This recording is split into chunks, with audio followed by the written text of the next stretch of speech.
Question number 19 exercise 3.2 इसके अंदर 19 question है जो लैंग्वेज वाला क्वेश्चन है। इसको हमने मैट्रिक्स के अकॉर्डिंग ही सॉल्व करना है यूजिंग द मैट्रिक मल्टीप्लिकेशन।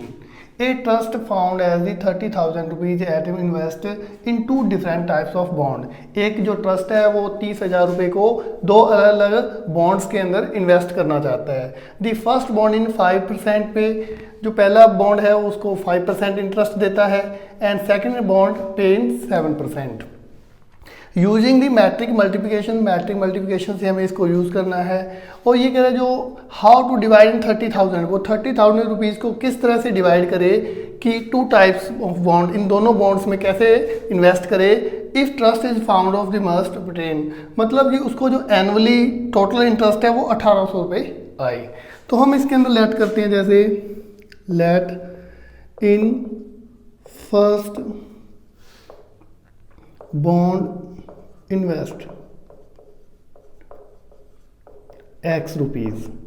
देखो टोटल हमारे पास 30,000 रुपीज़ हैं, तो हमारे पास फर्स्ट में इतना करता है तो सेकंड बॉन्ड में हम वो कितना करेगा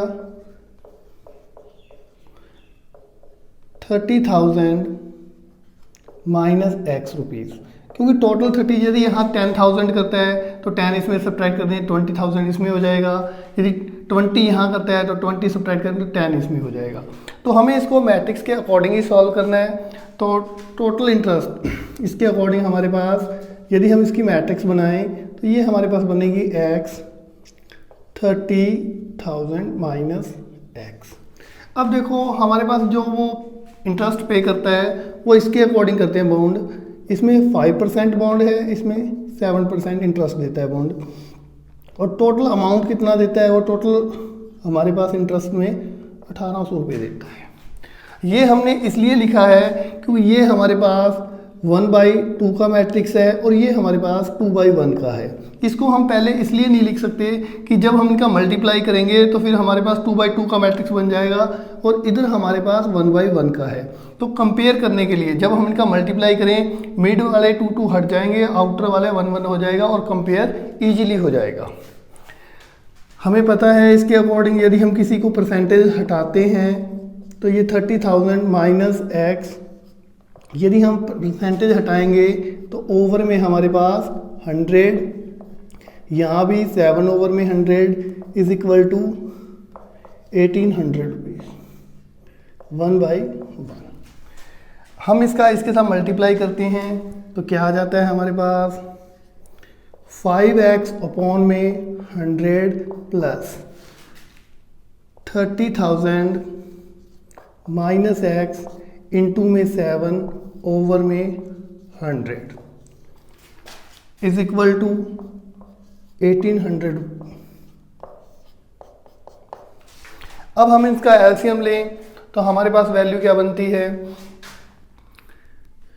5x ओवर में 100 प्लस 2140 माइनस 7x ओवर में हमारे पास 100 इज इक्वल टू 1800।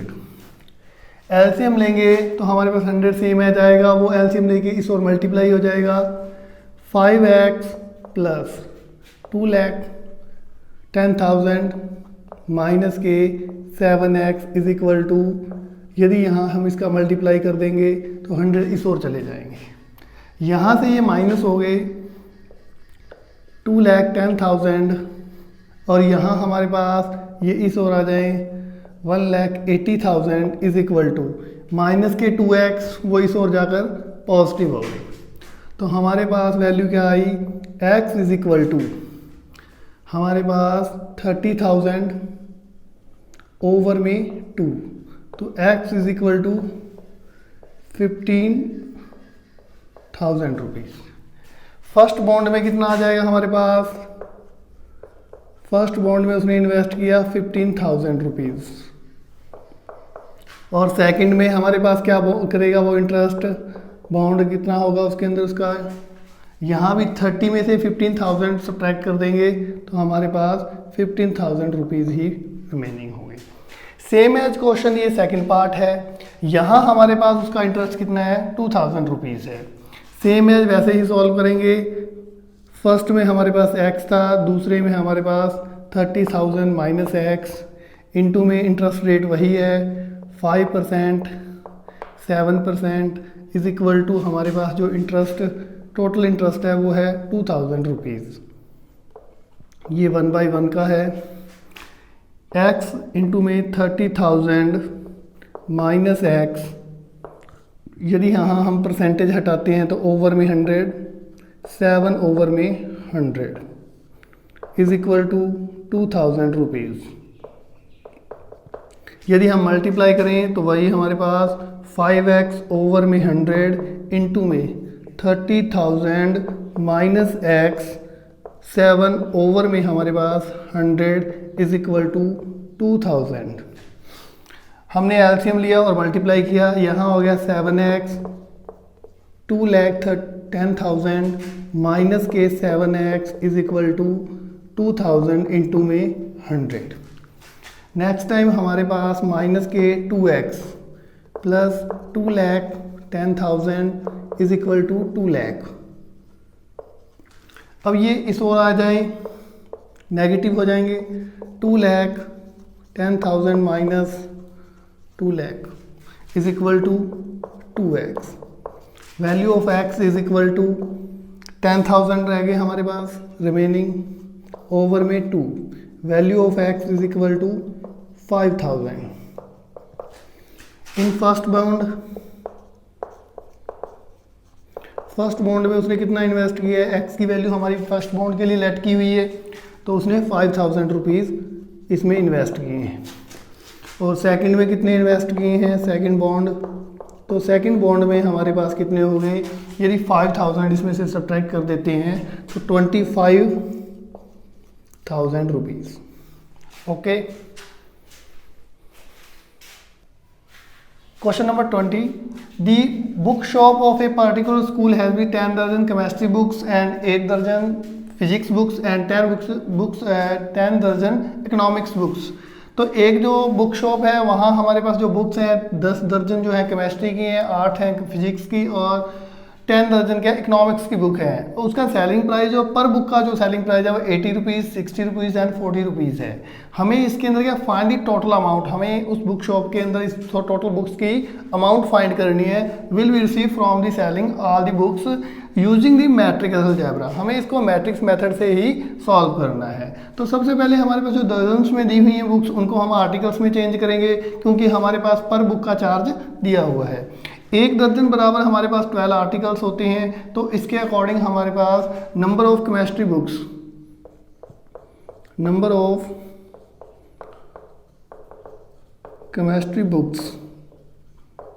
तो हमारे पास केमिस्ट्री की बुक्स कितनी हो जाएंगी 10 दर्जन है और 12 आर्टिकल के अकॉर्डिंग ये हो जाएंगे 120। दूसरा है हमारे पास फिजिक्स बुक्स है, नंबर ऑफ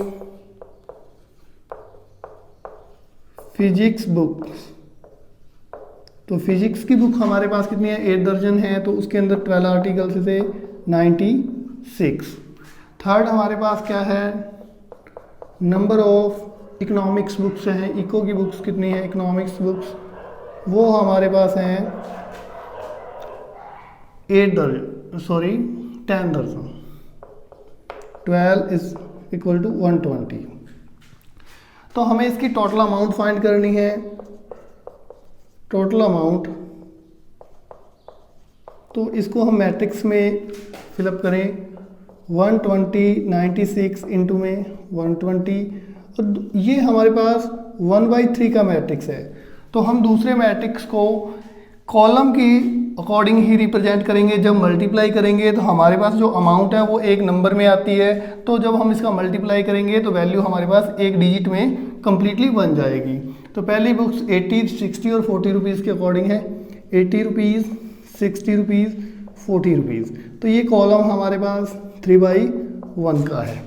तो जब हम इनका दोनों का मल्टीप्लाई करेंगे तो ये हमारे पास 1/1 में बन जाएगा जो कि अमाउंट बन जाएगा। इसको हम इससे करेंगे तो ये हो जाएगा 96 रुपीज़। इसको हम इससे मल्टीप्लाई करेंगे 0 36 3 57 प्लस हम इसको करेंगे 48 तो ये हमारे पास 1/1 का हो गया मैट्रिक्स। अब हम इस अमाउंट को जोड़ लेते हैं, तो टोटल हमारे पास कितना आ जाएगा, हमारे पास 9600 5760 प्लस 4800 0 6 15 21 2 आ गया 6 11 20, तो हमारे पास 2160 रुपीज़ ये है हमारे पास टोटल अमाउंट। ये हमारे पास 2160 रुपीज़ हमने टोटल सेलिंग बुक्स का प्राइस फाइंड आउट कर लिया है। Question number 21, the restricting on the N, K and P so that the PY and WY will be defined the R। हमें ये दो मैट्रिक्स या चार मैट्रिक्स जो ऊपर डिफाइंड किए हुए हैं इनका सम और मल्टीप्लाई करके इस जो नई मैट्रिक्स बनी हुई है इसका ऑर्डर हमें बताना है कि किस ऑर्डर की मैट्रिक्स बनेगी, इसके लिए क्या कंडीशंस बनेगी। ऊपर हमारे पास जैसे दिया हुआ है जो P मैट्रिक्स है उसका ऑर्डर हमारे पास गिवन है P इंटू में K, फिर मल्टीप्लाई हो रहा है ये Y मैट्रिक्स के साथ, और Y मैट्रिक्स जो है वो हमारे पास 3 इंटू K का है, फिर एडिशन है बीच में हमारे, फिर यहाँ W मैट्रिक्स है। W मैट्रिक्स हमारे पास N क्रॉस 3 का दिया हुआ है, और फिर हमारे पास Y मैट्रिक्स है, तो Y मैट्रिक्स हमारे पास उन्होंने दिया है 3 क्रॉस K का। हमें पता है जब भी दो मैट्रिक्स का जब मल्टीप्लाई करते हैं तो उसके फर्स्ट मैट्रिक्स के जो कॉलम है और दूसरी मैट्रिक्स की रो इक्वल होती हैं। यहाँ भी फर्स्ट मैट्रिक्स इन दोनों मैट्रिक्स के बीच में मल्टीप्लाई हो रहा है तो इसके कॉलम और इसकी रो इक्वल हैं, तो हमारे पास यहाँ इसके अकॉर्डिंग क्या आ जाएगा, K इज इक्वल टू 3 होना चाहिए। यहाँ पहली कंडीशन तो ये बन गई, और यहाँ 3 इज इक्वल टू 3 है, इससे तो हमें कोई ज़्यादा डिफरेंस नहीं आएगा। तो नेक्स्ट जो मैट्रिक्स हमारे पास PY बनेगा वो हमारे पास बन जाएगा P क्रॉस K का बन जाएगा, फिर एडिशन हमारे पास, और W इंटू में Y जो मैट्रिक्स बनेगा वो हमारे पास N क्रॉस K का बन जाएगा। अब हमें पता है एडिशन करने के लिए क्या है कि जब हम दो मैट्रिक्स का एडिशन करते हैं तो उसके अंदर हमारे पास उनके ऑर्डर सेम एज होने चाहिए। तो इसका मीन्स क्या है, P किसके इक्वल होना चाहिए, N के इक्वल होना चाहिए, P is equal to N and K is equal to K। तो यहाँ से हमारे पास कंडीशन क्या बनी, P is equal to N and K is equal to K, से K की वैल्यू हमने कितने फाइंड आउट की हुई है 3। तो ये हमारे पास इस क्वेश्चन का आंसर बन गया। सेकंड पार्ट में जो कहा हुआ है इसी के 22 क्वेश्चन है, if n is equal to P then the order of the matrix ये। तो यहाँ हमारे पास जो गिवन है matrix 7 is a constant but at x matrix जो दिया हुआ है वो हमारे पास 2 क्रॉस n का दिया हुआ है, और फिर हमारे पास जो 5 और Z जो मैट्रिक्स दिया हुआ है वो हमारे पास 2 क्रॉस P का दिया हुआ है। यहाँ भी हम वही कंडीशन की बात करते हैं, यहाँ कोई मल्टीप्लाई, क्योंकि ये तो स्केलर क्वांटिटीज़ हैं, यदि स्केलर क्वांटिटी किसी मैट्रिक्स के साथ मल्टीप्लाई होता है तो वो वैल्यू सेम एज रहती है। यहाँ भी हमारे पास क्या आ जाएगा, ये वैल्यू भी सेम एज रहेगी 2 क्रॉस P। अब यदि हम किसी मैट्रिक्स का एडिशन करते हैं या सब्ट्रैक्शन करते हैं तो उनके ऑर्डर सेम होते हैं, तो यहाँ हमारे पास क्या हुआ, 2 इज इक्वल टू 2 हो गया और n is equal to P हो गया। तो हमारे पास जो नया मैट्रिक्स इससे ऑब्टेन होगा वो या तो ये मैट्रिक्स बनेगा, इसको हम सॉल्व करें, या तो वो बनेगा 2 क्रॉस P का बनेगा, या फिर हमारे पास क्या बनेगा वो 2 क्रॉस N का। तो हमारे पास इन दोनों ऑप्शंस में जो ऑप्शन सही होगा वो हम यहाँ टिक कर देंगे। तो इसमें से आई थिंक कि हमारे पास ये क्वेश्चन का ऑप्शन दिया हुआ है तो इसका बी पार्ट सही है। यदि 2 क्रॉस P होता तो वो भी हमारा क्वेश्चन सही है, तो यहाँ P क्रॉस 2 है, ये आंसर सही नहीं होगा। 2 क्रॉस P होता तो वो आंसर इसका सही होता, तो ये दोनों ही आंसर इसके सही आंसर है।